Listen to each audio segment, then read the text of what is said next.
What's going on, family? I'm Scrapbook Boxing, Museum of the Forgotten Fisticuff series. 10 great black welterweights of all times will be the topic of discussion, in my opinion. Now, Kid Gavilan, Geraldo Gonzalez, was better known as the Cuban Hawk. He was born January 6, 1926 in Cuba. And he died February 13th, 2003. He was 77 years of age at the time of his death. Now, I had the pleasure of meeting Kid Gavilan. He seemed to be at peace. But all in all, I took it that he was happy to be here at the time. He stood 5 foot 10 and a half inches, had a 71-inch reach. He was a welterweight. Had a total bout career of 144 fights, 79 decision wins, 30 losses, 28 knockouts, 6 draws, and 1 no contest. Now, he fought from June 5th, 1943 in Havana, Cuba, to June 18th, 1958 in Miami Beach, Florida. He would collect the WBA and the New York SAC World Welterweight Championship strap. May 18th, 1951, he would defeat Johnny Bratton for the America's World Welterweight Championship title in New York. On August 29th, 1951, Kid Gavilan began recognized internationally by defeating Billy Graham. Defeated him in New York in 15 rounds. Billy Graham has a very interesting story within himself. Remember, he fought Joe Geraldo. Fought him twice. And Billy Graham would be announced the winner. I don't think Billy Graham made it back to the dressing room. And that decision would be reversed to Joe Geraldo, who at that time was middleweight champion of the world.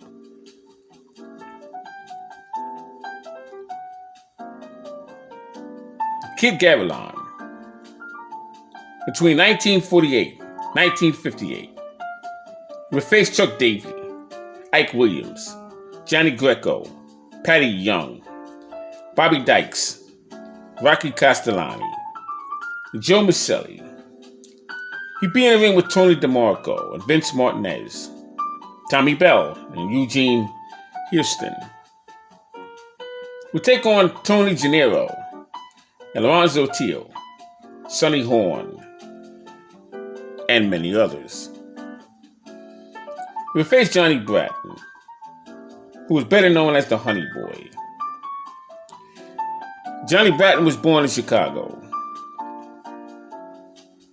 He was a welterweight with a total bout career of 87 fights, 60 wins, 24 losses, and 3 draws. He was 65 years of age at the time of his death.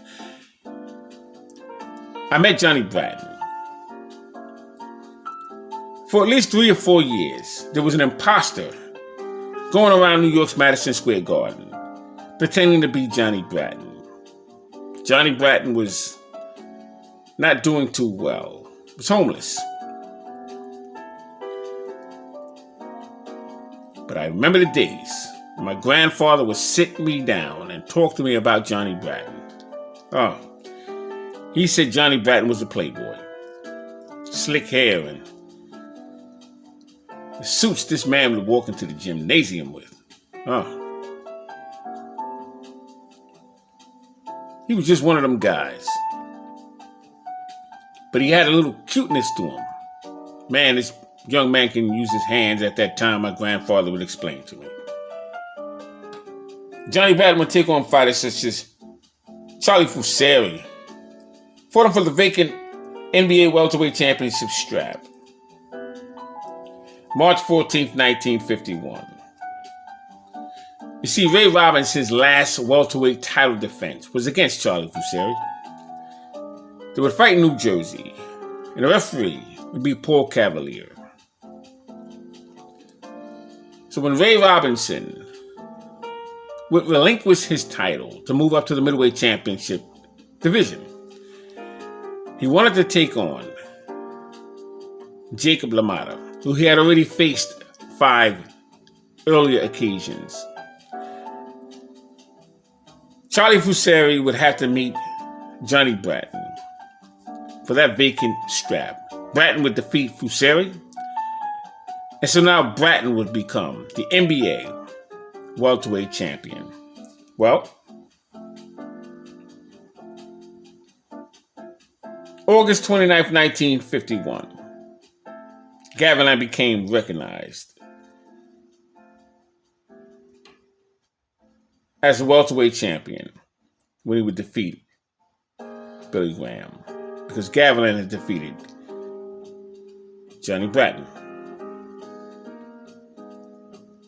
Bratton would take on fighters such as Chico Vijor, Danny Bang Bang Wapner, Bobby Jones, Ralph Zanelli, Pierre Langlois, Charlie Fusari, and Bobby Dykes.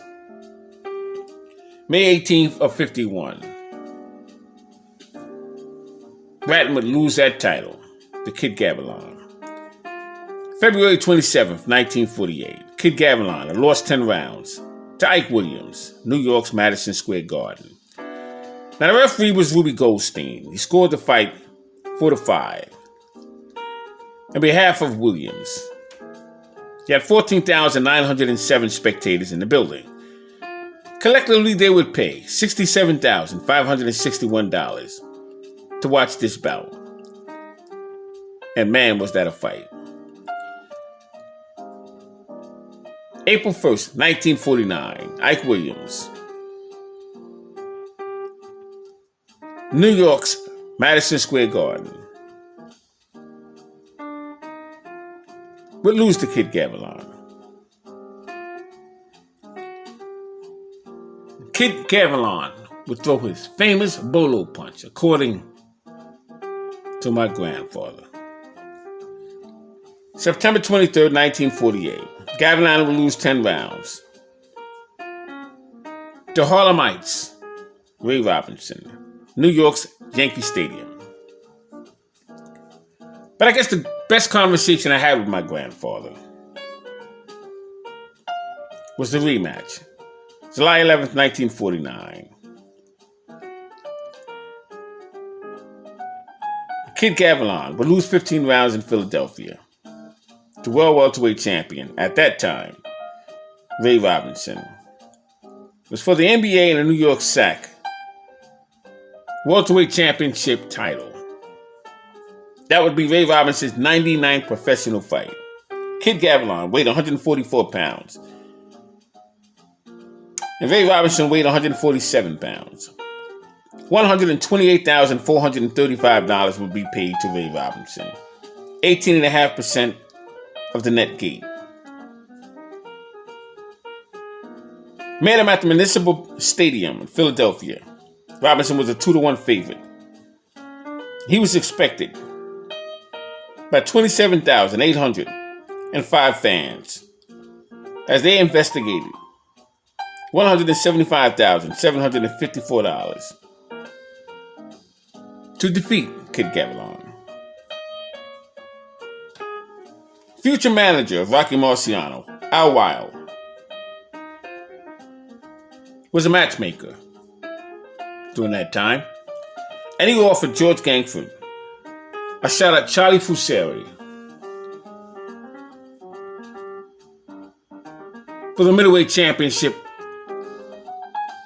contest.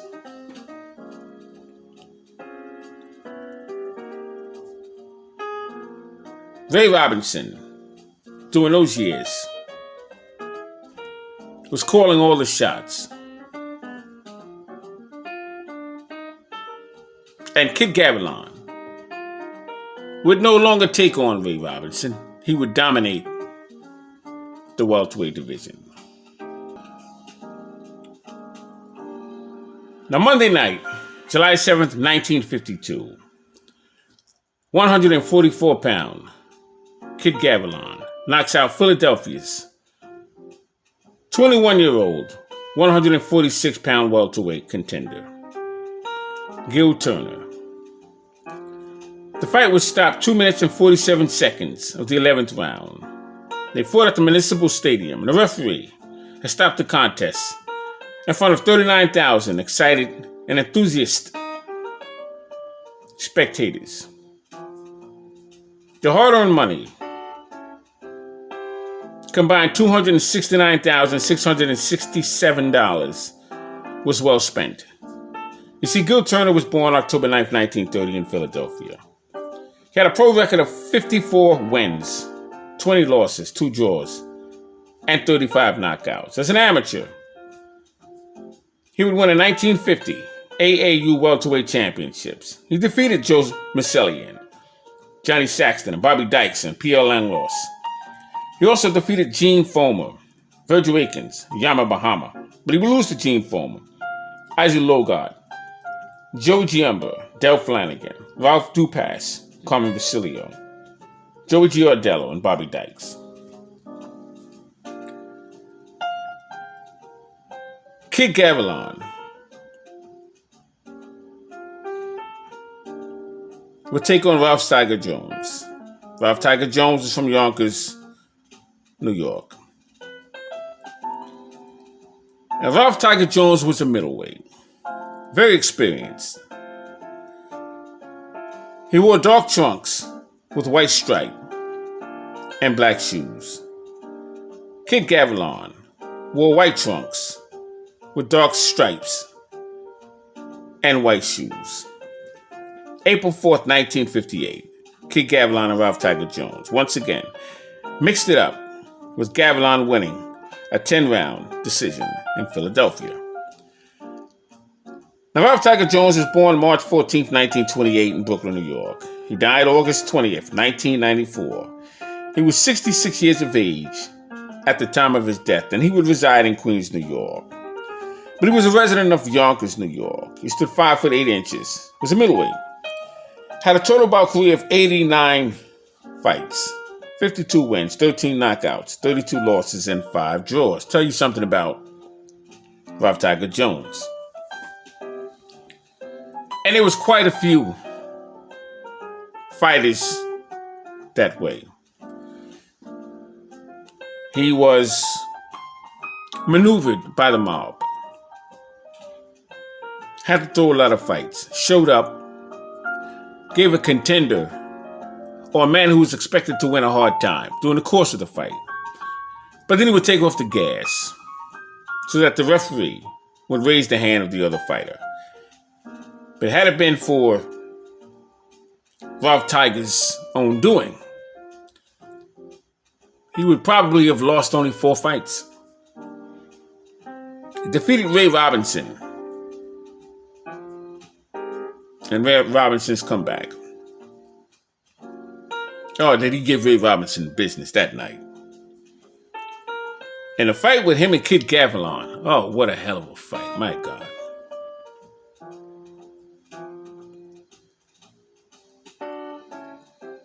Ralph Tiger Jones would take on Wolfie Greaves and Joey Giardello, Rory Calhoun and Del Flanagan, Chico Vijar and Gene Foreman, Johnny Saxton and Charlie Hums, Carl Bobo Olsen and Bobby Dykes, Chris Christensen, Ernie Durando, Joey Giardello, Rocky Castellani, and Bobby Boyd.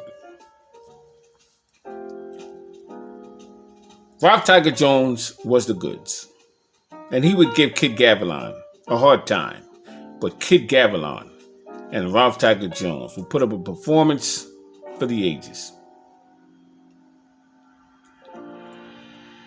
But when Kid Gavilan would take on Gil Turner, my opinion, that was perhaps one of the greatest welterweight championship fights in boxing history. Kid Gavilan showed the grit. Gil Turner, what can I say about him? What an underrated fighter this man is. And or was. He came to fight, welterweight or middleweight. He didn't take his time. He was very anxious. He was a reactionary. He wanted to outdo his opponent. Didn't set the pace. Didn't truly come in with a game plan. He just fought. But for what he did it well. And that night, July 7th, 1952, 39,000 spectators would definitely get their money's worth of $269,667. And that was well spent. Then Gavilan would take on Bratton for that NBA championship strap. Bratton would fight many rounds with a broken jaw. He was determined to keep his title. You see, during those days, that's what it was all about. You said you were better than me. Well, we had to do something about that. When you're in that ring, it had nothing to do with money. It was about who you were, what you felt about yourself, your last name. You see, you had to have pride to go into those gyms when you went back to the gymnasium after a fight, because they would let you have it. Oh, man, you hear all that. You let this man? That's not something you wanted to deal with. So you straighten that out in the ring that night. In preparation for that fight, you made sure you were ready. And if you fought so often that a lot of your preparation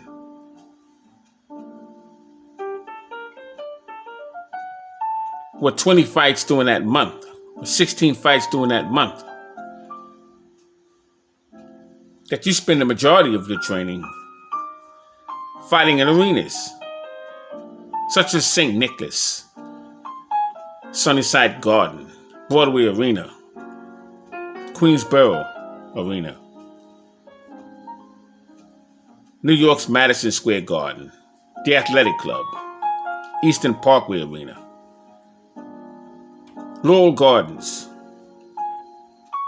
and Pittsburgh. There were so many arenas that you could fight in that you stayed in shape. And when you got in that ring, you meant business. Because you knew you were going up against the Gene Fomers of the world, the Ralph Tiger Jones of the world, the Carmen Basilios, and the Joe Blackwoods, Gil Turners, and the Ralph Tiger Jones. Chico Vijar is a very underrated fighter. Remember when he fought Jed Black?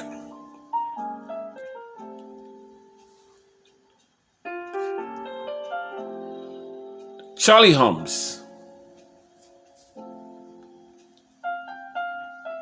was the European welterweight champion.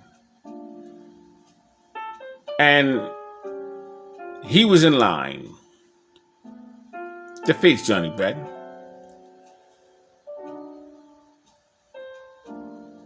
But then Kid Gavilan would face Johnny Bratton.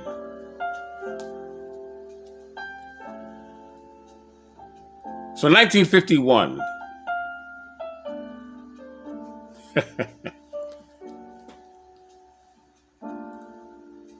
Randy Turpin would defeat Ray Robinson. Show you how this works. Ray Robinson would regain his title from Randy Turpin that same year in 51. Well, in 52, he would take on Joey Maxim. He would move up to the light heavyweight division. He was still really a middleweight. He was exhausted in New York's Yankee Stadium because of 110 degrees heat. He couldn't complete the fight, and he would then retire from boxing later that year. As Archie Moore would then take on Joey Maxim, he would then become, this is in 52, the light heavyweight champion of the world. Well, in 53, Charlie Hums would have to see Randy Turpin, and Carl Bobo Olsen would have to see Patty Young.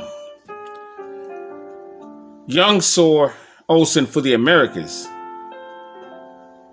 middleweight championship belt.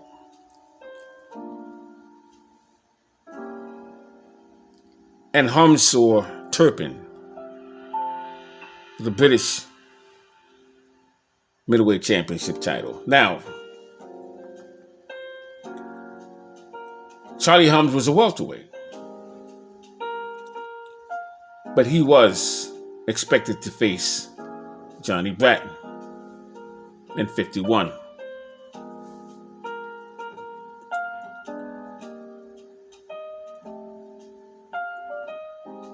So Kid Gavilan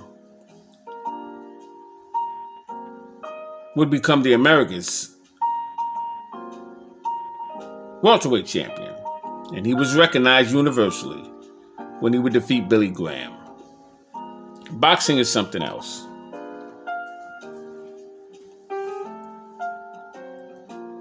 But Kid Gavilan, in my opinion,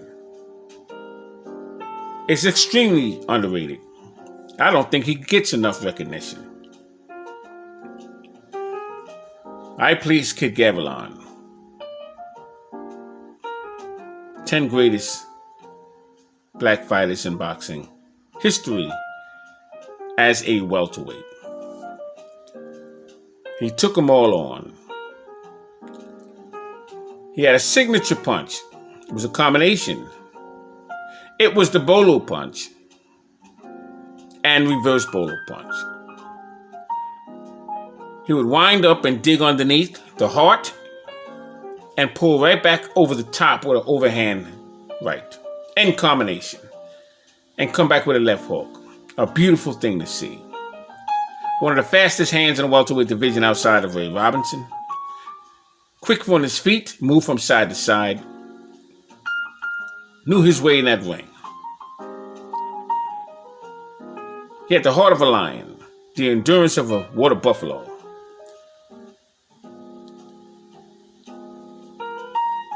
He has eyes as sharp as an eagle, and the memory of an elephant, because he remembered what your mistakes were.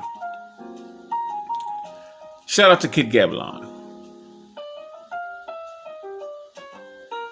Geraldo Gonzalez, the Cuban Hawk.